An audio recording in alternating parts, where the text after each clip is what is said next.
Welcome back. You ready for part 2? We are now in the top 100, my top 100 favorite games of all time, starting of course with number 100, Kingsfield on the PS1. This is a fantastic series. I'm a sucker for difficult but fair dungeon crawlers, and this is one of my favorites. I absolutely love this. It's actually Kingsfield 2 in Japan. That's one over here, first one that we got, but it's very simplistic, of course. If you go back and play it, it probably won't be blown away by the gameplay or the visuals or anything, but it has such a foreboding, claustrophobic atmosphere, and it's just a lot of fun. It really draws you in. It's a very atmospheric experience, and I've always really enjoyed the series, but the first one, just putting this in, it reminded me of so many great games I'd played years before on the computer, and in getting this on the PS1, really enjoyed this one. Number 99, one that I'm sure most people are going to say is absurd that this game is so high on this list, but I've had so much fun with it over the years. I've probably beaten it probably 50 times, is not an exaggeration, because it doesn't take that long. The Bouncer, number 99, and it's so crazy because in so many ways this kind of flopped hard as far as people's expectations for the game and then their reaction to it when it very first came out. But even though it does fall short of what we thought it was going to be and kind of what was promised in a way, it was just so much fun when it came out, and I enjoy it for what it is rather than what it could have been. And my friends and I had so much fun playing it, being able to play through just, one time doesn't take very long, but it's enjoyable enough. They call it the playable action movie. It kind of is like that, but it's a type of game where the fun is in the replay ability of the game, because you have to play through multiple times with different characters and switching it up to actually get the full picture of the story and all the different areas, and it was just a really fun beat 'em up, even though it wasn't quite what it could have been. It's really on here not just for the quality of the game, but for the fun I've had with it personally. I love it. I love the soundtrack of this game. It looked phenomenal when it came out, even after we played through and beat the single-player campaign like 7 or 8 times, unlocking everything, masking out characters, like just having a lot of fun. Then you get into the multiplayer arena stuff, and it was a really just fun game with the crazy ragdoll physics and stuff. And I don't know, I've always had a lot of fun with the Bouncer. I put it down for many years. I picked it back up again a few years ago when I first started this channel to play it again, beat it a couple times, and still had just as much fun. So every time I come back to it, I have an amazing time, and it's really what counts. Even though it's not an incredible game, didn't live up to the hype, but really what counts in the end is how much do you just enjoy it, how much do you have fun, and I always have fun with the Bouncer. I will always love this game. Number 98 is Tony Hawk's Pro Skater, and then number 97 is Tony Hawk's Pro Skater 2, and all my nostalgic memories from these games are definitely on the PlayStation. That's where we spent the most time with them. But over the years, though, since I've gotten my hands on the Dreamcast editions, I like them a little bit better. I think they play a little bit better. I think they look a little bit better. If I go back and play them, I have the original PlayStation versions still. I will always go and grab the Dreamcast versions instead, but these were fantastic. The Pro Skater 3 was in the first video I did, the bottom half of this list, and that was the last one I really truly enjoyed. These two, though, amazing games, and we sunk hundreds of hours in these over a few years in the late 90s, early 2000s. We played so much of Pro Skater 1 and 2, and just creating our own levels and going through and creating our own characters and going through the career mode and everything. I still come back to them because this is not something I would think I would normally enjoy. I was never like a skater kid. I was never really into sports games in any form, but these were skateboarding as the most fun arcade kind of version of that sport as possible, and just pulling off all those different tricks, finding all those secrets and things, and accomplishing all those different goals was just an incredible experience in itself. And then I don't know how many hours I sunk into just the career mode in both of these. That alone would make these amazing games. But then the multiplayer and just playing with friends, it's just endless, the amount of fun you can have with these. Just perfect gems for that, and building your own levels, and it's incredible. It's still amazing games today. To date, these are my 2 favorite skateboarding games ever. As far as the Tony Hawk series, it's had high points and low points. These will always be my favorites by far. I really like the great forward momentum of the first game. Every level in this one felt like it was just a constant movement forward, and you were trying to replay levels over and over again to get more stuff as you went through and have more of a perfect run as you went. And then Pro Skater 2 was a little bit more of a free roaming element. The levels were a little bit more expansive and bigger, and it wasn't just kind of this almost like a hallway momentum to them in many ways. It really expanded upon that. It wasn't too much. It expanded it enough to where there was more to do, and it felt like there was more variety in the levels. but it didn't lose that kind of arcade, fast-paced feel that the first one had. So really love these. I love the second one just a little bit more, but absolutely incredible, and games I still play, easily worthy of being in top 100. Number 96, Tekken 3. This was an amazing game when this came out. I played it in the arcades a bit, and then the real fun was when we got it home. There was a huge, huge leap, I feel, from Tekken 2 to 3. I liked Tekken 1, I liked Tekken 2, played both of them, I enjoyed them, but it really was Tekken 3 that propelled that series to be one of my favorite fighting game series. This was just a remarkable experience, and I think there's so much that was improved from Tekken 2 to 3, and the leap was astronomical. Just an amazing game. It still plays fantastically today. I think gameplay-wise, it might be my second favorite in the series as far as just the pure gameplay. It was so much fun, so many great characters. I still love Jin and Horong and everybody. Like it's so much fun to play. It really holds up. Some good extra like minigame stuff, but really just getting down and dirty and fighting with your friends on Tekken 3. This is where it was at for a good while. There were a lot of arcade games in the bottom half of this list in that first video. I loved going to the arcades as a kid. I haven't really been to an arcade maybe twice in the past decade. It's kind of something that's just more of a memory and great experiences. If I had to pick one game that I probably spent the most time and money on over the years though, it would be Gauntlet Legends. We spent so much time and money in playing that, and then we played various home versions on the PS1, we played on the N64, and just had a lot of fun. We played Gauntlet Dark Legacy eventually on PS2, but out of all of that, my favorite experience with Gauntlet in all is the Dreamcast version of Gauntlet Legends, because it is the original Gauntlet Legends with some stages and some elements of what would become Gauntlet Dark Legacy put in. So it's kind of a fusion between those two. It bridges the two of them, and to me it's overall the most fun I've had with the game, the one that I like the best. Of course I have a lot of great memories of playing it in the arcade, but this would be the version I would pick over any other, be the Dreamcast version to have the most fun with. This to me is just the quintessential classic arcade game to play with friends.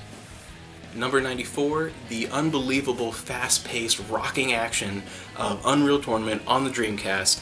I also played it on the PlayStation 2.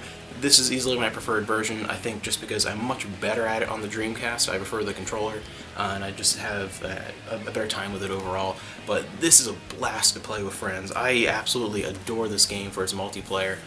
Just an incredible experience. Even in single player, just doing all the different goals and going through that campaign, it's still a lot of fun, but really the multiplayer is where it's at with this. And this is still a great game to drag out the Dreamcast and plug a couple controllers in and go to town, and just an amazing fun time. If you want to have a great fun multiplayer experience, to me this is still one of my favorite games for that in that respect of all time, the Dreamcast version of Unreal Tournament. Number 93, a beautiful end to an incredible series that really needs to come back. Panzer Dragoon Orta on the Xbox. One of the things that I really liked about the original Xbox, I've never been a big fan of the actual physical console itself, but in the first couple years of that console, it got a lot of games that were intended to be Dreamcast games, either things that were already in production for the Dreamcast or things that were intended to be for the Dreamcast and were never put into production. There's some other games that were on the Dreamcast in some regions and were then put to the Xbox. No matter what the story was, there were a lot of great Dreamcast games really on the original Xbox the first couple years of that console, and that was one of my favorite things about it. And this was a phenomenal game. This is actually the first game in the series that I played. I didn't have a Saturn back then, so this it blew me away. Absolutely gorgeous, and for a really interesting rail shooter, it actually has a really great story and world, which is not what I was expecting. Normally I was expecting something a little more just kind of an arcade game. It's so much more expansive than that. It's fantastic. It is an incredible experience. And another game in this series that kind of edges it out, I just have a real joy with the experience of it, and I really like the Gen 5 systems. I love the Saturn, so a little bit more than Orta, but not by a lot, honestly. I like the next game here, Panzer Dragoon 2 on the Sega Saturn. I like just a little bit more. An amazing series. I mean, every entry in that series is absolutely spectacular. It's just so much fun. It just has an amazing arcade vibe to it, but it has a rich mythology and world and story to it that you really don't expect from a game of this type, and I think it's why there was a natural evolution after Panzer Dragoon 1 and 2 to Saga, which I've never had a chance to play. I really want to play that someday, but I won't play it without a physical copy, and I do want to play it in English first. My Japanese is not good enough to really get the full experience of something like that for an RPG. But yeah, so someday I'll be able to play Saga, and I'm pretty sure it'll end up on this list. I'm pretty positive. But yeah, the Panzer Dragoon Saga, Panzer Dragoon series is absolutely spectacular. Next up, in spot number 91, is the original Final Fantasy, and it's really kind of a tie between the NES and PSP version. Just if I had to choose, I would probably go back to the PSP one the most, so that's why I'm putting that one up here as my favorite version.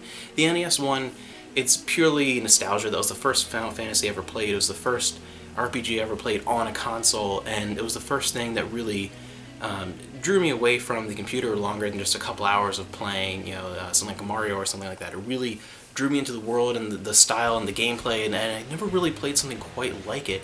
And it's an absolute classic, and it's not quite as high on this list as it would have been as I was a kid or things like that, just because as much as I love it and have such a strong and nostalgic attachment to it, I feel like just about everything that made this such an amazing experience was improved upon in later iterations of the series, and I've come to enjoy a lot of RPGs that have used elements that were created in Final Fantasy or the original Dragon Quest. I come to enjoy a lot of those a lot more over the years. I think the genre, to a certain point, evolved over time, and this, it's just still such an amazing game, and for a game that's still so pure and simple and just kind of the roots of what RPGs will become, it's still a fantastic game to come back to, and it's still something that occasionally I will kind of revisit, and I just played this again about 2 years ago, and it has a lot of, even this version, even though it's not quite the same as my NES copy, it's a little bit improved, I think, overall.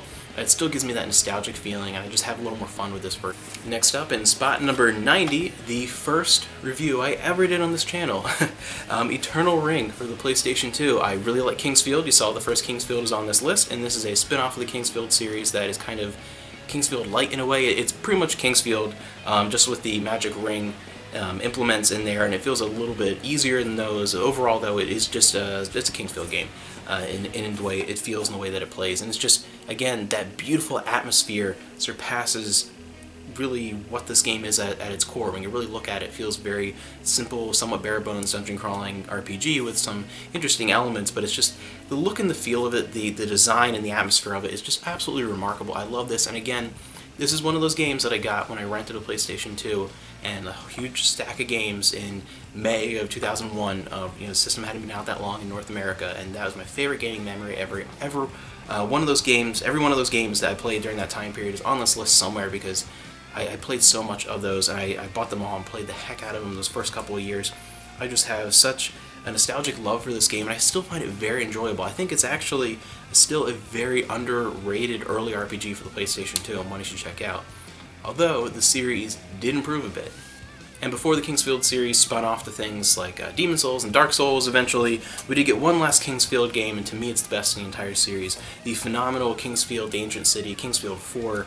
This takes everything that made the older Kingsfield games amazing and just cranked it up. Everything looks better, it plays better. I think the mythology comes across better throughout the exploration of the world. I think the atmosphere is even better. I think everything about this is just so incredible. I think this is the pinnacle of that series, and really just kind of went out with a bang. I think this is absolutely remarkable. I love this RPG. Spot number 88 is Sakura Taisen Sakura Wars 3 on the Sega Dreamcast, and this is the only game I played in the series so far. I have 4, and I have 1 on the Saturn. I'm looking for 2, and then I kind of want to play through them all together. But this blew me away because it is so much better than I expected. It has kind of these dating sim elements mixed with the mech strategy combat, and there's so much uniqueness to it that I really got just enraptured with the entire experience. The music of it was fantastic. It's just this colorful, fun experience. It's so wonderful. I really was expecting just kind of like this. I really was not expecting to get as involved as I was, and it has so many of the best elements of what made the Dreamcast amazing, and as far as its RPGs and things like that, and as far as something like the VMU I think is one of the best peripherals and one of the best additions to a console ever, and this uses it for some very interesting things like getting pages from Japan on your VMU while it's plugged in there, and getting messages and stuff that way, and just uses it in such fascinating ways. And everything about this game really utilizes, I think, many elements of what made the Dreamcast so special, and I had such a good experience with that, and I can't wait to go back and play more of that series. Number 87 is Wild Arms 3, and to me it's the last one in that series that I truly enjoyed. I liked 4 and 5, but 3 I think kind of was the culmination of many elements that were created in 1 and 2 and really brought it into the next generation with this beautiful kind of cel-shaded look here, and it's still a fantastic fusion of a very fantasy, very Japanese RPG with some North American, very Wild West elements, and it's a great fusion of that. And as the series went on, it moved, I think, even more away from those elements, the fantasy, the Western elements, and moved more towards just the fantasy and bits of science fiction later on. But I think this was a wonderful fusion, probably the best fusion overall of those styles, really, and to create something very unique and stood out, and still did a great job coming off the second two. The first two of the games. Number 3 still did a great job of doing the different puzzle elements and people with different abilities, and having the storyline as far as playing from certain characters' perspectives first until they get together and that type of thing. It was just such a great, underrated series, I think, and Wild Arms 3 was such a fascinating experience. Number 86 is Dragon Quest VIII on the PlayStation 2. This thing is amazing. This is awesome. I can't wait to check it out on 3DS. I haven't played that yet. But yeah, this is such an amazing game. Level 5 blew it out of the park, because I think I enjoyed Dragon Quest VII, but it was one of those things where it didn't feel nostalgically old-fashioned. It just felt incredibly behind the times when it came out. If you get what I mean. I feel like there's a difference there between something that feels old-fashioned and something which I can enjoy versus something that just feels like it's behind the times. And I think that with 7, I think that if someone like Level 5 had not sort of taken the reins with this and done it in a different way, I don't think Dragon Quest would be quite the way it is today. I think its heyday would have been in the past in many ways, and maybe I'm incorrect about that, but I really feel that would have been the case over time, and this is the first one that really was a massive success in the West. And it's phenomenal. To me, it's the best in that series. I haven't played every single game in that series, but from what I've played, it's easily my favorite. And the art style is remarkable. This is a gorgeous game. Level 5 always does a great job with this type of artwork in their games, this type of art direction in their games. The combat was fantastic. It feels like it has all the elements of the classic Dragon Quest games that I remember playing. And it also takes that to just this whole new evolution. It really propelled the series into a whole new level, and it's incredible. Number 85, the first Lunar, complete on PS1. That's the first way I ever played that. And then 84 is Lunar 2, Eternal Blue. Those are just fantastic classic RPGs. You can't really go wrong with them. They are, I think some people might find them a little cheesy at this point, going back with some of the voiceovers, and they are very, very grounded in the time they were made. Especially with the working designs translations, some of the things that are said and some of the jokes and things like that. It's very, very, very 90s, those games. But to me, I really like that. To me, there's a great nostalgic factor for that, and I really like RPGs from that time period. But if you're not super, super into that, they might feel just very outdated. But to me, they just kind of tell a classic story. It had great characters and interesting combat system. To me, they have such a unique classic feel to them. They really kind of feel like a old fairy tale in many ways to me. I don't know, there's something about them that just kind of has that general feeling about them that I kind of enjoy going back to them every once in a while. And I don't have, sadly, because I mentioned in the first video why a lot of the PS1 RPGs are greatest hits. Most of my PS1 collection was pretty much gone during college. And I used to have the box sets for Lunar 1 and 2, and I don't have those anymore. I can't wait to get those back. But yeah, just amazing games. Those are just fabulous classic RPGs, but they definitely, you have to like an RPG from that time period, very ingrained in the 90s.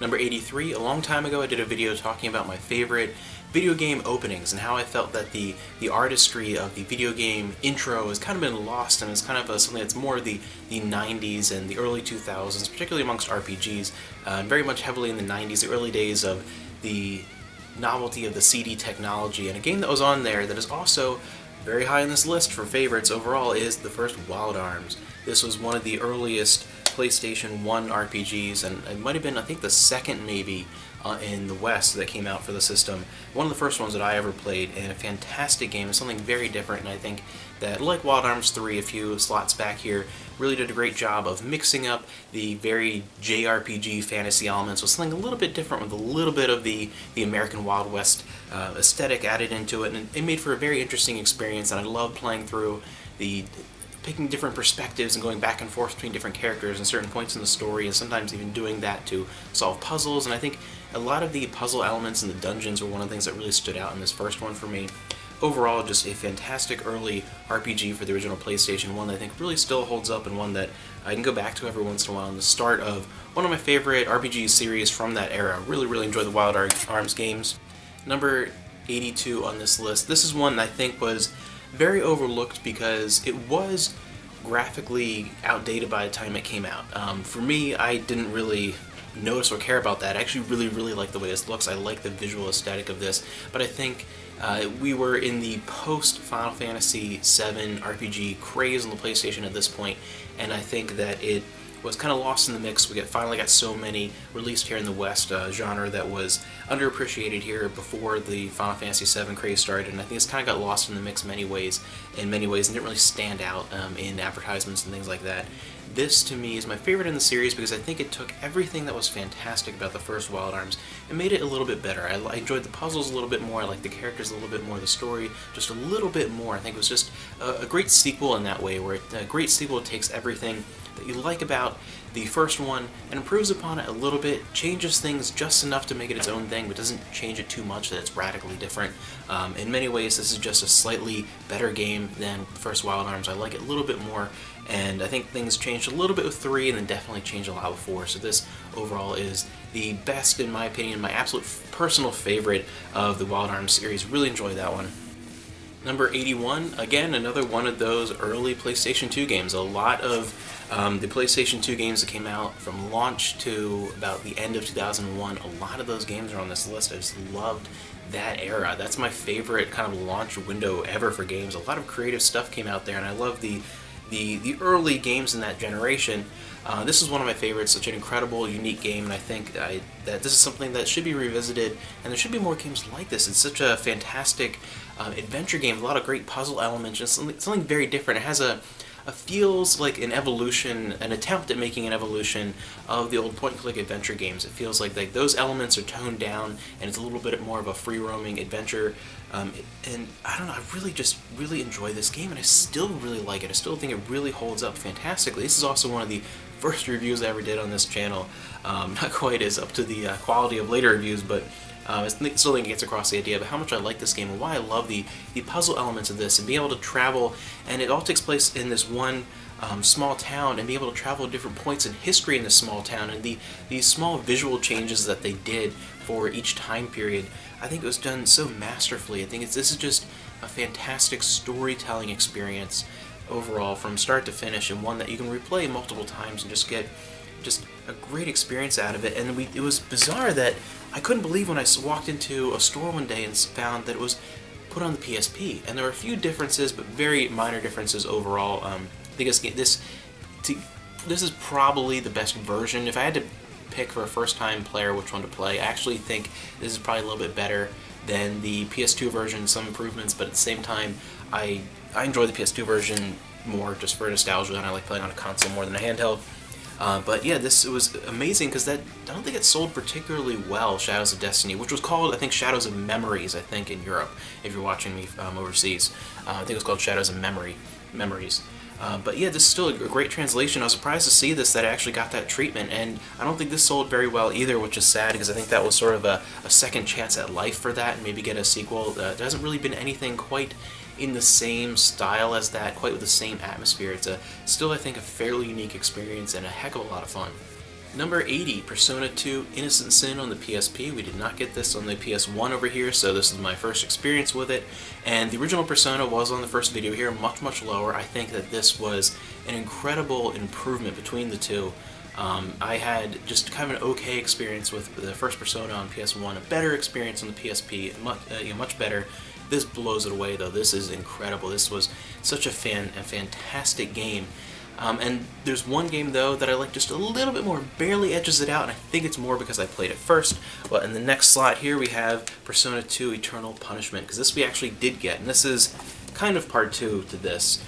We did not get it. It was backwards, though. We did not get the PSP version of this. The PSP version of Eternal Punishment was Japan only, and we got the PS1 version. This was the other way around, so it's kind of it's a bit of a mess over here, but I like this a little bit better. I do like they focus on slightly different characters. The same characters mostly, for the most part, are in both of these. There's a different focus on who's the main character and that type of thing. And I like this a little bit better, and I enjoy more of the rumor system and everything in this a little bit more. I just like this a little bit more, and I do think that it's mostly attributed to the nostalgia of playing this first. I think it's really it's mostly a tie. I like this just a little bit more personal preference, but yeah, just such an incredible experience. And again, this is in that before the Persona 3 really changed things up incredibly, and it felt much more like a spin-off of the mainline Shin Megami Tensei games, where it was kind of its own thing, but also maintained a lot of the elements of those, and it felt more of a spin-off, and the Persona games kind of went more their own direction in the future. But these are fantastic, and the storytelling in here and the characters and things, it doesn't have stuff like the social links and everything like that made 3 and 4 and 5 and things like popular, but I think the actual just story, if you get down to the storytelling and the characters, is just as good in both parts of Persona 2, if not even a tiny bit better. Just fantastic RPGs that you should definitely check out. Number 78, if I had to pick two companies that sort of ruled my early 90s to mid 90s gaming world outside of consoles, it was very, very much Bungie and Blizzard. Those were the two that that's what I was into the most. Diablo. Really love the original Diablo. I've actually not been a massive fan of Diablo 2 and 3, and I don't know, they're a little bit different enough that this just has a little bit of a different feeling for me. The original Diablo just stands out a bit more, especially as a single-player experience. I really, really enjoyed that, and it's so just invigorating going in and exploring these dungeons. And there's something just that was the atmosphere and the music to me in the first Diablo is by far my favorite, especially when you're in sort of you open up in the town before you go into the cathedral, you go anywhere really. That opening kind of music after the first opening cutscene and things, and when you finally go in and start going through the different levels of the dungeons, and when you're going through there, it really draws you in such fantastic atmosphere. And just to me, it wasn't quite matched in later games. I played Diablo 2 and I enjoyed it, but I really think that the first one really just still to this day stands out. And my experience with that in the 90s on the PC and Mac, just the original Diablo was one that I will always revisit, and it's definitely my favorite.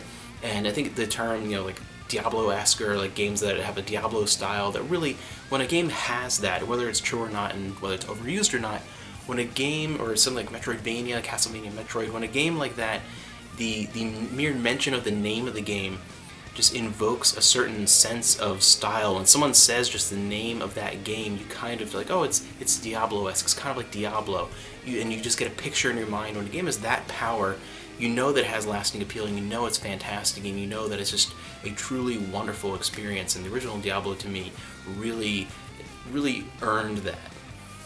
Number 77, Warcraft, Orcs and Humans. Warcraft, Orcs and Humans was one of the first games that I used my own allowance money to buy for my old Power Mac down in the basement of our old house when I was at my first elementary school, and I really, really liked that one. I think Orcs and Humans was surpassed exponentially immediately with Warcraft 2, but for the time when it came out, I never played anything quite like it. I hadn't played like the Dune strategy games or anything like that at that point. That was, I think, my first ever real-time strategy game I played on the PC was Warcraft Orcs and Humans, and I just was engrossed in the mythology of it, and I loved both campaigns, and both the humans, the Alliance, and the Orcs, and it just was just such a fantastic world that it started, even though it was kind of bare bones in its first iteration.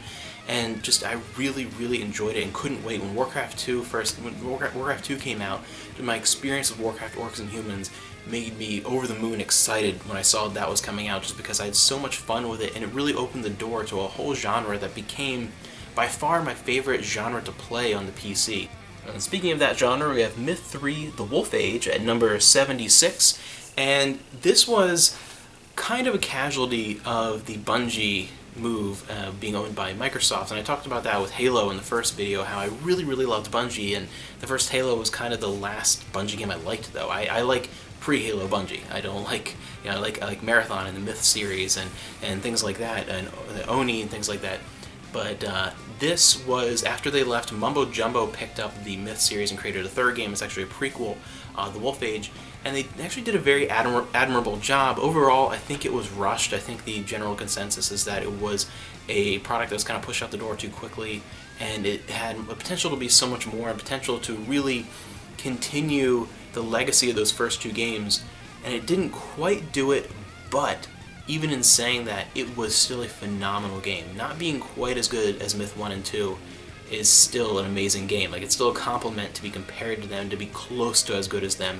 I actually really loved the story that was told through. I think it added so much to the mythology of the world, and even though it didn't expand upon gameplay-wise the first two games, I think it did a very admirable job, a good job of really coming close to the first two games and being a fantastic experience, and it's still one that I really, really enjoyed my time with, enough that it makes it, in my top 100 of all time, because I was very surprised, because I actually bought it going in saying it's not the same company, it's not going to be the same, it's not going to live up to it, and it came really, really close to doing it, and that was very surprising, and a game that I think deserves more attention and was just a fantastic experience. Number 75, probably the game that we played the second most, I'd say, overall, that crazy weekend when I rented that PS2, Tekken Tag Tournament, my favorite Tekken game by a long shot. I absolutely love Tekken Tag Tournament, because Tekken Tag Tournament is pretty much Tekken 3 plus the tag mechanic just perfected. They took Tekken 3, it plays like Tekken 3 plus the tag mechanic, looks better, plays a little bit more smoothly. It's just super Tekken 3 with tag mechanics and some cool mini games. Over the years, my friends and I have put an embarrassing number of hours into playing Tekken Bowling. I can't even, I don't even want to think about how many hours we put in since 2000, over the past 17 plus years. We can't. This in September it came out here, or October, or whatever. Almost 2 decades. I don't even want to think about it. But Tekken Bowling we played a lot, and just the number of tag matches. If I pull out a fighting game just to casually play, just for fun with friends, it's usually this. This is, to me, it's incredibly accessible, but at the same time, it's something where if you get really good at it, two very skilled players can have a really fun match. It can be a very challenging time, but two complete newbies who've never picked up a Tekken game can still pick it up and have a lot of fun and pull off some cool moves. Lots of great characters, a huge roster for the time, especially for the series. To me, this is classic Tekken perfected. Next, we get into the Timesplitters series. Number 74 is Timesplitters 2, number 73 is Timesplitters 3 Future Perfect, and number 72 is the original Timesplitters. And this trilogy, why is there not Timesplitters 4? It's insane. Like, oh my gosh, these are incredible, and every one of them sold like gangbusters. I mean, these things, they're all got great reviews. Everyone played them. Everyone played Timesplitters 2 and 3 on the GameCube and Xbox and PS2. The first one was a PS2 exclusive. Again, one of those games I rented that weekend and bought right away and played the heck out of. This is probably the one we played the most. But yeah, this is an amazing series, and without question, my favorite first-person shooter series. Like, nothing even comes close. As far as the first-person campaign in a first-person shooter, the original Half-Life wins by a little bit. This would actually be my second favorite, Future Perfect. It's incredible. And as far as multiplayer, number 1, 2, and 3 favorites of all time. Like, nothing comes close. Talking about them, my least favorite of the three, still, top 3 of all time for first-person shooters, is Timesplitters 2. And this was a lot of fun. I think a lot of people, this is probably the most popular one overall. It's just kind of in the middle between the other two of them. I brought them all out because I really can't talk about them individually. I kind of have to talk about them together. Timesplitters, the first one, again, just those memories of that insane, like 3 or 4 days, whatever, that long weekend where I played the hell out of this. And I've never put more time into a first-person shooter than the original Timesplitters. We put hundreds, I know for a fact, couple hundred hours the first year I owned it by itself, and I've probably put another couple hundred since then, since like 2000, 2001, just playing it and then using the map maker and building your own maps. Like we stayed up all night certain weekends just for like 2 days straight at one point, just building maps and just going at it and doing different matches. And the single player campaign, why I like this the best, even though it in many ways has the worst of the single player campaigns between the 3 of them, it's the simplest. There really isn't a story, really. Like, it's you know, a 2-sentence story, and it's more just, it's kind of like an arcade game. Like, the going through each different time period and going through it and then getting back to the starting point and things like that. It feels like a fun, amazing arcade game mixed with first-person shooting and just the fun of coming back and trying to beat your previous times and all the different challenges. It just spectacular. It's so much fun, and it has a great sense of humor, which I think many games in this genre are completely missing. It plays just as good as a lot of the hardcore first-person shooters. It's just as much fun. It's just as much cool. It's just as much skill-based and fun, but it has a great sense of humor.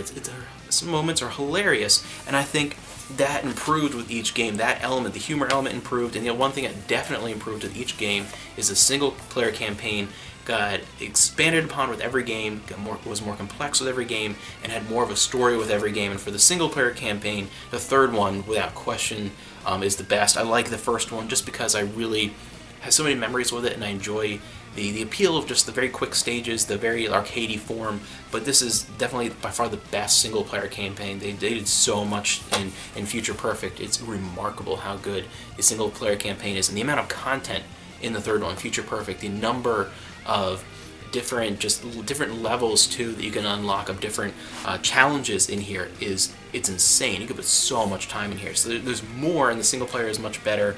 It's just really the fast arcade action and the nostalgia of one that makes it absolutely my favorite. And that's kind of why number 2, in explaining that, is my least favorite, because it kind of is somewhere in the middle. And that's why I don't come back to it quite as much, because as far as the single player campaign, I think Future Perfect is by far the best. But as far as the multiplayer and just kind of sitting and having fun with a bunch of friends, I like the first one the best, even though I don't think it is the best. I think I just enjoy it the most, and I have the most nostalgia for it. So Timesplitters 2 for me is kind of in the middle in both categories, and overall it's just the one that, if I'm going to sit and play one of those elements, multiplayer or single player, it's usually not the one I pick up. But yeah, easily my favorite first-person shooter series, and come on, Timesplitters 4, where has that been for the past decade? Number 71, The House of the Dead 2, and it couldn't really be any version, the Dreamcast version, or I really have been playing a lot of House of the Dead 2 and 3 Return, playing a lot of House of the Dead 2 on there, but the arcade, of course, that's where I originally played it, playing in arcades all the time, and I really like those old light gun games in arcades. They're just fantastic, and I think it's the most recognizable and classic of all of them. I mean, who hasn't played The House of the Dead 2 somewhere along the line? It's incredibly popular in arcades. It's on just about everything. You can unlock it on House of the Dead 3 on the original Xbox. Of course, imported to the Wii. It's on the Dreamcast, and then even have different versions, because you have Typing of the Dead, which is also a lot of fun. A game that came close to making my top 200, very close. Typing of the Dead, where it's The House of the Dead 2, except you're typing instead of using the light gun. So The House of the Dead 2 is probably, I think, one of the most definitive light gun games ever. It's one that I think a lot of people think of when they think of light gun games. One, however, that I like just a little bit more. To me, I like the classic kind of haunted house feel of it. I prefer the original House of the Dead. This is my favorite light gun game of all time. I love playing it in the arcades. I probably played that even more than House of the Dead 2 in the arcades, just because I really preferred it, even though I think most of my friends preferred it too. And then to have a home port on the Sega Saturn. This is the Japanese, Sega Saturn release, because the North American one is crazy expensive. This is just such an incredible game. I'm so happy to have this on the Saturn. I still have it in this protective plastic, because it's one of my favorite Saturn games easily. Just remarkable, and my favorite light gun game ever. I love the original House of the Dead. It is so much fun, an absolute classic.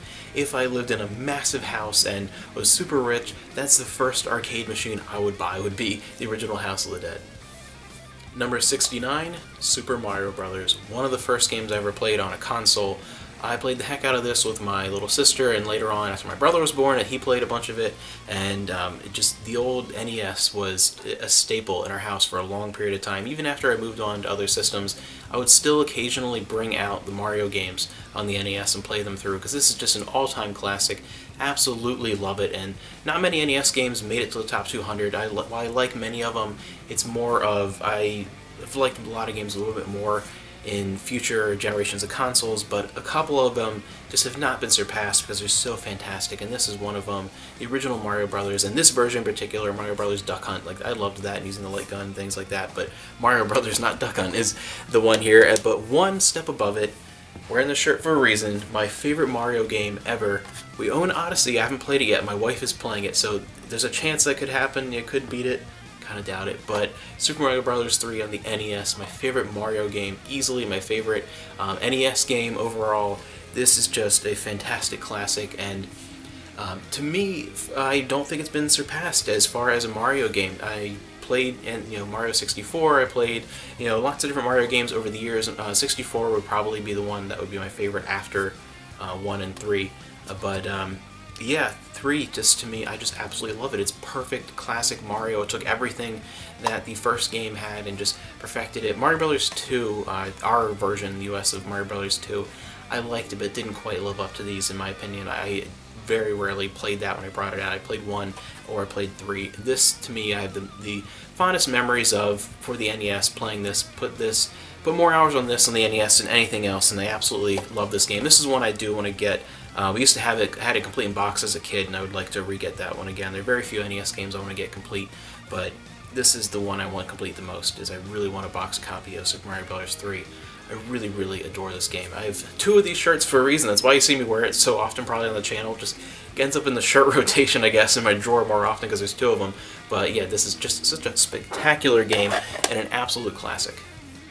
But as I said, over time, sometimes games come along that I end up liking a little bit more, and that would be the Klonoa series. When it comes to platformers, this is my favorite series, and it just kind of edges out Super Mario Bros. 1 and 3.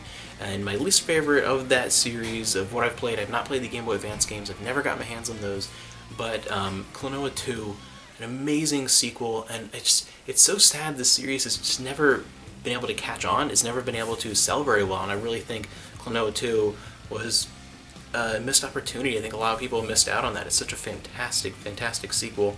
And just recently on a pickups video I talked about a Wii game that I've been wanting for so long and just never run into it, and eventually I just got it online. Kanoa on the Wii. Brilliant, brilliant remake. I really, really love this game. Fantastic. To me, this is my favorite remake ever. Easily. This Kanoa on the Wii it's amazing. This is my second favorite platformer of all time, though, because my number 1 ever is the original version of Kanoa on the PS1. That one, it's so sad that that's one of my PS1 games that, again, most of my PS1 collection was gone while I was in college because that goes for so much money now. But I'm gonna end up just getting like a Japanese copy for cheap because, if I want an English copy, I have it in the remake. So yeah, that'll be my way to do that. Just amazing. To me, these are absolutely perfect. Kanoa 2 is very closely behind, then the Wii remake here, and then the original game. Just fantastic. Just I love everything about them. I love the story and the world and the characters, the art style. To me, it just has the most fun and exciting gameplay of any platform I ever played. Yes, even more than my beloved Mario Bros. 3. I like Kanoa just a little bit more. And just, they're fantastic, and for me, they're the most fun I've ever had playing a game in that genre. They're just a magical, amazing series that it just keeps getting passed over time and time again. It keeps getting new chances, and it just never seems to sell well. People just don't notice it. Moving on to something very different, the Legacy of Kain series. The very first game in that series, Blood Omen, was a bit further down on this list. I still really enjoyed it, but really, to me, once we started getting into Soul Reaver and things, that's when I really ended up liking it. In those later games, though, my least favorite, but still one that I really, really enjoy, is number 64, Blood Omen 2, and I have every version of these games here. This is one of those series, followed by one coming up here, where I'm just bringing out my favorite version, because I'm not bringing out every copy. But yeah, this, because this actually wasn't originally supposed to be, when it was being made initially, and Blood Omen 2, there's a history behind that, but you can kind of tell in some ways it just doesn't have quite the same level of polish, I think, as some of the other games in the series, but it still has a great story and it's fantastically fun to play. I like playing as Kain, even though I like Raziel a bit more. But this is the weakest entry, I think, as far as these later games in the series, of one of my favorite series of all time. So, in saying that, the weakest entry is still better than, in my opinion, almost any game I've ever played. Still a brilliant, brilliant experience. The last game in there, Defiance, would be my next one that I really enjoyed. This was an amazing conclusion to the series. I wish I'd gone on more, longer, but as far as a concluding entry in the series, it was brilliant. It went out with a bang. It's just an amazing, amazing game. My next favorite would be Soul Reaver 2 on the PlayStation 2. Just again, amazing. I like this, and then my favorite is the original Soul Reaver, nostalgically mostly, but these two just because I like Raziel, and I really like these entries. Story-wise, these are definitely close to tied, but these are incredible. Some of the best as a series. It's some of the best storytelling ever in gaming. It's, I would say, my favorite voice acting performances ever in video games. There's so many story-driven elements and artistic elements that I think are some of the best in the history of gaming. They're really up there. Some of the best examples of gaming as an art form, as gaming as a storytelling platform. They're incredible. And then on top of that, they're also a heck of a lot of fun to play. And just amazing, and I think this holds a special place in my heart. The original one is my favorite, Soul Reaver, which I do want to play on the Dreamcast someday. I've not played that version, but the original PlayStation version, I had so much fun with this, because when this came out, I remember just seeing a short video. I don't remember if it was on one of those old demo discs from a PlayStation magazine or if it was on TV. I don't remember where I saw it, but I remember seeing just a short video preview of this and being blown away, like, wow, that looks awesome. That looks really awesome. No sparkly vampires in this series, but it's incredible. The Legacy of Kain series, that's one series where I would actually buy a collection. I'm usually not a big fan of buying these compilations, like HD compilations of video game series down the line. I'm usually just not really something I normally am into. I like playing original copies. That's a series where I would buy if they came out with a compilation on PS4, just like give me a compilation disc here, give me a physical collection. It would have to be physical. I would love that. That would be really cool. I think that is one I would buy, just to have it all together in one package, and I think that'd be really nice. I don't think that'll ever happen though, but yeah, it has such a tremendous legacy that I feel like doesn't have quite the recognition that it should. I really like that series. Moving on to number 60, and we have here Oblivion. I actually kind of like the PS3 version a little bit more as far as the game of the year, but I just really like this edition, so that's why I brought this one out, the 360 one, the collector's edition. But the game of the year edition on PS3 is probably my favorite version, but I really like this box. It's really cool. But Oblivion is fantastic. The first game in the Elder Scrolls series I played was Daggerfall, and I enjoyed it, but I never got heavily into it. I remember, and I haven't played it since then, since it very first came out, and I played it, DOS. I just never heavily got into it, but then again, I got into it with the original Xbox with Morrowind, and then Oblivion was just such a phenomenal sequel. I really liked it, and the main reason why the Game of the Year edition, because that's the way I first played it on the PlayStation 3. I didn't buy it individually on PlayStation 3. I just got the Game of the Year then eventually. Was that the expansion sets really made the game for me in many ways. Because I feel that the main story in Oblivion felt like one of the weakest in the series. I really didn't think it was that great. As much as I enjoyed exploring the world and exploring it because of the way the Elder Scrolls games, it's almost like you're living in that world, and I love that in a game. I love an open world game where it's not open world just to be open world, it's not big just to be big. It has a life of its own, and it feels full, and it feels like there's things to do constantly, and they're not just my problem with Skyrim was that it felt like there was just too much busy work, and I felt like that was not quite as prevalent in some of the older Elder Scrolls games. But overall, just that initial world was good, but it didn't quite live up to something like Morrowind in many ways. But then the expansion sets added so much. I mean, the Knights Around was cool, but then to me, getting on the Shivering Isles, that to me was incredible. That to me was like Morrowind 2 as far as how much I liked it. And so as a complete package, that's what's really up here, is the complete package. The vanilla Oblivion I really liked, but would probably be quite a few slots lower. But the complete package I think is just incredible. And I mentioned Morrowind in relation to this because that is the very next game on this list here. Number 59, Morrowind, and I also have the Game of the Year edition on the original Xbox. Cover's a little beat up though, and I like sort of the tan scroll looking cover on this anyway. I think this is a prettier cover than the Game of the Year.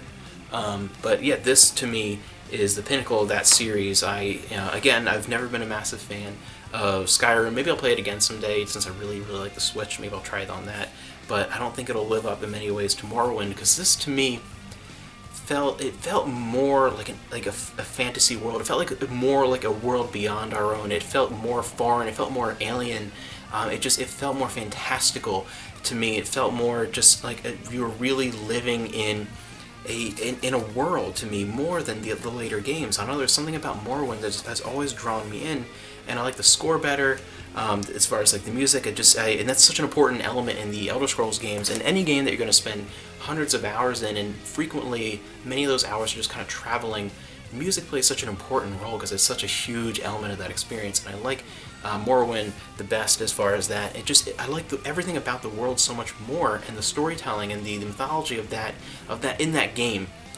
It's one world really, but in that game I like it the best, and its portrayal of the mythology of the world that it takes place in. But the other thing too is I like the RPG elements more in it, and I think it's more personal taste. Some people are going to like it less, some people are going to like it more, but it feels like there's less hand-holding. You're just kind of thrown out there a little bit more in Morrowind, and that's not always a negative thing, but I think just the way Morrowind played out, and the way it was structured, I think it benefited from that. It benefited from feeling a little more intimidating at first when you first went into it. I think you were forced to go through a greater learning curve in the beginning, and I think in the course of the overall experience, I think that helped it out a bit more. So I've always just really liked Morrowind the best in that series by a wide margin.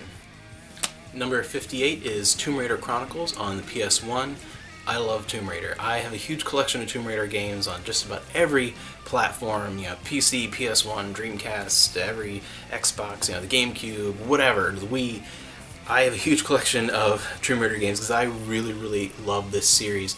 Up until the new ones, the second reboot I like to call it, with the Tomb Raider 2013, 14, I don't remember the year. Played it on 360 once, didn't like it. I don't like this modern Tomb Raider, but I love Tomb Raider. The only Tomb Raider game that's not on this list is Angel of Darkness, which I really liked what they attempted to do, and I liked the story of it, but it was such a rage quit game for me so many times. Didn't make it, but aside from Angel of Darkness, the next least favorite in the series, still absolutely one of my favorites of all time, is Tomb Raider Chronicles.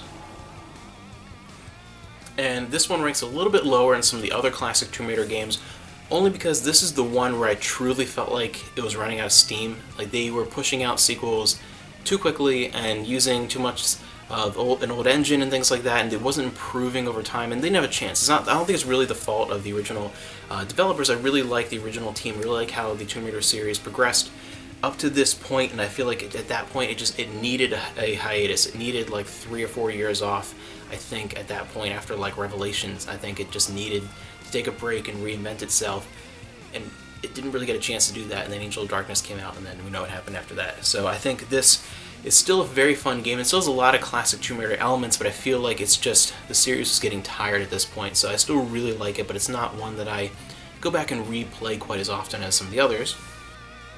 Number 57 is the original Tomb Raider on PS1. This is just, of course, an absolute classic. I really like it.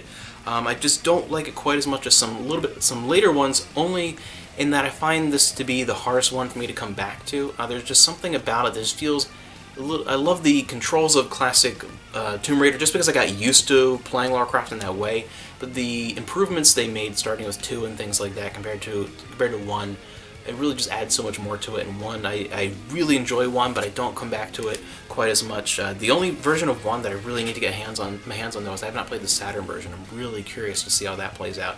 I would really like that, but the original Tomb Raider, playing this blew my mind. I really like Indiana Jones. I like Indiana Jones, actually the original Indiana Jones trilogy, actually more than the original Star Wars trilogy. I think those 2 trilogies are compared a lot. I'm actually a bigger fan of Indiana Jones, and this really captured a lot of that vibe, but it was different enough and had an interesting main character who became one of my favorite characters over the years, and I really, really like Lara in this game, and it really improved, the movies. I was thinking about that because I was thinking about the collecting Tomb Raider. I also have the 2 Angelina Jolie movies on just about every format. Just picked HD, DVD, the first one, things like that. I love Tomb Raider. And the next one here we have 56. I can't remember the number. 56. We have Tomb Raider: The Last Revelation, and I do have this on a lot of different formats. I like the Dreamcast one a little bit more, I think, but I definitely have more nostalgia for the PlayStation version. If I would pick between the 2, I would probably play this a little bit more anyway than the Dreamcast one, just because of that factor. Just this, to me, I really enjoyed. I think this one isn't enjoyed quite as much as some of the earlier ones, especially 2 and 3. But to me, I really think that this was kind of the last really great Tomb Raider before the series kind of ran out of steam. Number 55 is Tomb Raider Legend, and I was a little skeptical when this first came out. And I have this on every platform too, and I end up really loving it. It's fantastic. It's actually beat out a couple of the classic ones, and I was very surprised when I first played it, because again, I was pretty skeptical when they were bringing it back, and it really was what Tomb Raider needed in many ways. This first reboot, I like to call it the Crystal Dynamics trilogy here, they did such a great job finally evolving the character and evolving the gameplay, more importantly, in a way that felt natural and really felt like an improvement, and I think really was needed. I think that was the problem why Tomb Raider kind of died out for a little while, was just because it ran out of steam and it never got a chance to evolve, because they're just pushing out sequels constantly, and it needed that break, and it came back and was fantastic. And then what I like a little bit more than that, though, is Underworld. I think Underworld improved everything that was established in Legend, and I think just became an overall a little bit better of a game. However, as much as I like those, I also like classic Tomb Raider a little bit more, and one of my favorites in that series is 3, and this is one that I played for the longest time only on PC. For a while, I don't remember why, but for a while I actually didn't have this one on PS1. I had the other ones on PS1, and I had 3 on PC. Played the heck out of that, and I just have always really liked 3. One that only slightly edges it out, and for the longest time was my favorite, though, is Tomb Raider 2 on the PS1, and again, I think it just improved so much between 1 and 2, and then there just weren't enough improvements, I think, between the entries from that point on. But 2, I think, did a lot of necessary improvements, was such a fantastic game, and I think a lot of it is just the locales and the story in 2 were my favorite, just for personal preference, and that's why that was my favorite for the longest time. But then, number 51, and the last one for this video, my favorite Tomb Raider game is actually Tomb Raider Anniversary, and I never would have believed if you had said, years ago that your favorite Tomb Raider game is not going to be a classic Tomb Raider game. It's fantastic, because I've always wanted to like 1 more than I do. I like Tomb Raider 1, it's very high up on this list, but I'd never have liked it quite as much as 2 and 3 and some of the newer ones here, and this is just like, it's what Legend and Underworld kind of bring to the table with the first Tomb Raider, and it's a fantastic a chance to relook at this classic game. It's amazing. It's fantastic. I think that this is great. A lot of people, I think, like Underworld and Legend a little bit more than Anniversary. To me, it's just, I really like how it's kind of like a look back at classic Tomb Raider through the eyes of the new way Tomb Raider was structured, and the new way that it looked, and this was just fantastic. It felt like an evolution of classic Tomb Raider, whereas the next time Tomb Raider came back again, it was kind of rebooted, and then you have Rise of the Tomb Raider, and these 2 newer ones, I just could not get into. It felt too different. It felt like it was changed too much. It didn't feel like it was the same thing anymore.